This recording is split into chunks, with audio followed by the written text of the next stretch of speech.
All right, one last example here. We'll look at the distributive property and how we can use it to simplify some expressions. So you may have seen me use these lines on top of the number here to actually show the multiplication of what I need to do. Definitely good practice you should adopt. So in the first one, I'll look at 2 being multiplied by the a and 2 being multiplied by the k. This will give me 2 times a plus 2 times k. All right, I'll leave that one as it is.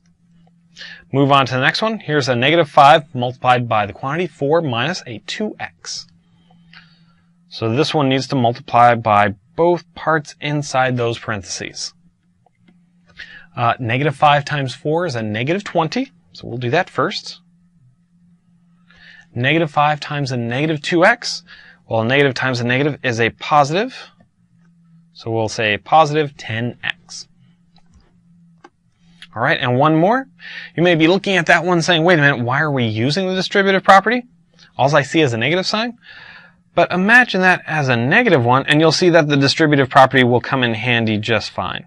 We'll take a negative 1 and distribute it among both parts on the inside of those parentheses. So let's see. Negative 1 times a negative 2, that would be a positive 2.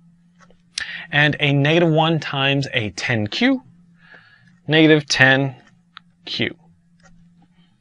So in all of these examples, we want to take the multiplication and distribute it out over addition. And it even works for some of these subtraction problems here, because subtraction is really just like adding a negative number. Thanks for watching Educator.com.